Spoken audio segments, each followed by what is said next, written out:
Hi అండి, అందరు ఎలా ఉన్నారు? బాగున్నారా? పూర్ణాలు ఈ విధంగా చేస్తే చాలా బాగా వస్తాయండి. చాలా టేస్టీగా ఉంటాయి. మేము పూర్ణాలు అంటామండి, కొంతమంది పూరణం బూరెలు అంటారు. మీరేమంటారో కామెంట్ చేయండి. కావాల్సినవి నేను 400 గ్రాముల పచ్చెనగపప్పు తీసుకున్నానండి. అవి శుభ్రంగా కడిగి 1 గంట సేపు నానబెట్టాలి వాటర్ పోసి. తొందరగా ఉడుకుతుందండి. నేను కుక్కర్లో పోసి ఉడికించుతున్నాను. మామూలుగా నార్మల్గా అయినా ఉడికిపెట్టచ్చు. ఈ విధంగా పప్పు పోసి వాటర్ పోసి ఉడికించాలి. ఉడికిందండి పప్పు. చూడండి ఎంత మెత్తగా ఉడికిందో. ఇప్పుడు ఆ పప్పులో వాటర్ అంతా తీసి పక్కన పెట్టుకోవాలి. వాటర్ ఉండకూడదండి, బెల్లం వేస్తే మరీ లూజ్ అయిపోతుంది. శుభ్రంగా వాటర్ అంతా వడకట్టాలి. ఆ వాటరు పప్పులో కానీ, సాంబార్ పెట్టేటప్పుడు కానీ, చారు పెట్టేటప్పుడు కానీ పోసుకోవచ్చండి.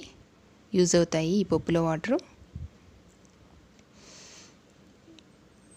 ఇప్పుడు ఇందులో 400 గ్రాముల పప్పు తీసుకున్నాను కదండి, 300 గ్రాములు బెల్లం వేసాను.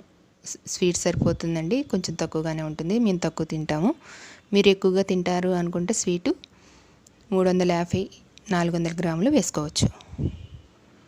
అందరూ పప్పులో బెల్లం వేసి మిక్సీ పడతారండి. నేను అలా కాకుండా ఇప్పుడు పప్పులో బెల్లం వేసి ఉడికిస్తాను. బాగా మంచిగా బెల్లము పప్పు ఉడికితే మంచి టేస్టీగా ఉంటాయి. చూడండి, మొత్తం బెల్లం అంతా కరిగిపోయింది కదా. బాగా కొంచెం దగ్గరికి వచ్చే వరకు ఉడికించాలి. పై పోతపిండి అండి, 1 గ్లాసు మినపప్పు తీసుకుంటే గ్లాసున్నర బియ్యం తీసుకున్నానండి. ఒక 5 గంటలు నానపెట్టాలి. నానపెట్టాక మెత్తగా మిక్సీ పట్టి రెడీగా ఉంచుకోవాలి. ఈ పిండేనండి మినప్పిండి. పిండి ఆరాక ఈ విధంగా ఉండలు చేసుకోవాలండి. ఈ విధంగా వస్తాయి. ఆరాక గట్టి పడుతుంది చక్కగా.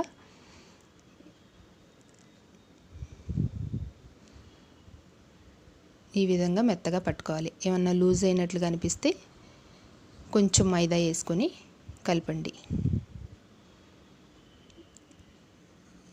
పక్కన గ్యాస్ వెలిగించి ప్యాన్ పెట్టి అందులో ఆయిల్ పోయాలండి. డీప్ ఫ్రైకి ఆయిల్ వేడి చేసి రెడీగా ఉంచుకోవాలి. ఈ విధంగా వేసి పూర్ణాలు వేయాలి. ఆయిల్ హీట్ ఎక్కాక వేయాలి. జాగ్రత్తగా వేయాలండి.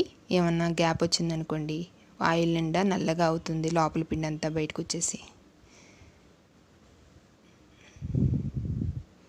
ఈ విధంగా ఒకదాని తర్వాత ఒకటి వేసి గోల్డెన్ కలర్ వచ్చే వరకు ఫ్రై చేయాలి.